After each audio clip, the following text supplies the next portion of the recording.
بسم اللہ الرحمن الرحیم۔ ایک بھائی نے سوال کیا کہ غسل کا طریقہ کیا ہے، تو غسل کا طریقہ سماعت فرمائیے۔ غسل یا تو سنت ہوتا ہے یا واجب لازم ہوتا ہے۔ سنت تو یہی کہ جمعے کا غسل یا احرام پہننے سے پہلے غسل، وہ سنت غسل ہے، یا مختلف وجوہات پر غسل کرنا، عید کا غسل، یہ سنت ہے۔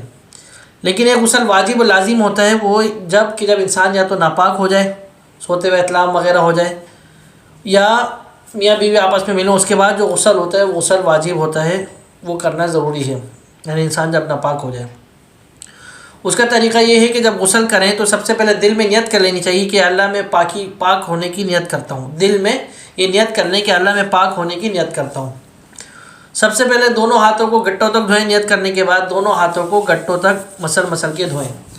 اس کے بعد پھر چھوٹے بڑے پیشاب پخانے جو بھی ہو اس سے فارغ ہو جائیں، اور اس کے بعد جسم پر کسی جگہ بھی اگر نجاست لگی ہو تو اس کو اچھی طریقے سے نجاست کو دھو لیں۔ نجاست کو دھونے کے بعد پھر جس طریقے سے نماز کے لیے وضو کیا جاتا ہے وہ وضو کریں۔ یہ وضو کرنا، مکمل وضو کرنا سنت ہے۔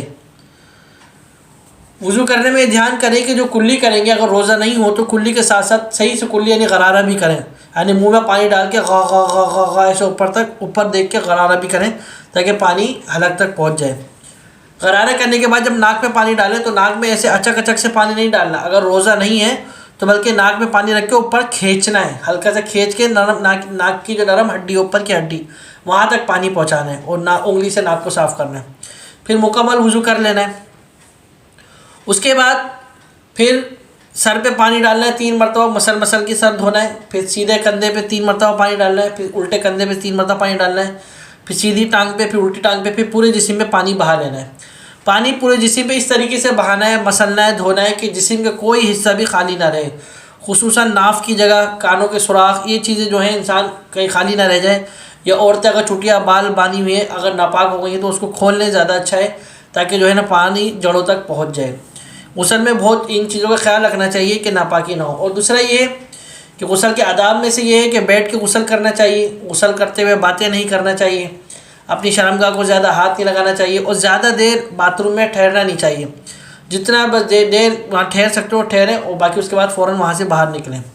اور اسی کے ساتھ ساتھ غسل میں یہ بھی دھیان رکھنا چاہیے کہ پانی زیادہ نہیں بہانا چاہیے، بلکہ جتنی ضرورت ہو اتنا پانی کو استعمال کریں۔ ان چیزوں کا دھیان رکھنا چاہیے۔ اور غسل کے فرائض میں سے یہ ہے کہ جو لازمی ہے اس کو بالکل نہیں چھوڑنا۔ وہ 3 چیزیں ہیں جن کے بغیر غسل نہیں ہوتا۔ غسل کے فرض 3 ہیں جن کے بغیر غسل نہیں ہوتا۔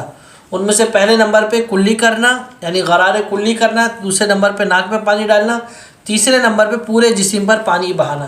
یہ غسل کے 3 فرض ہیں، ان تینوں کو کرنا ضروری ہے۔ اگر یہ نہیں کریں گے ان میں سے کوئی ایک بھی تو غسل نہیں ہوگا۔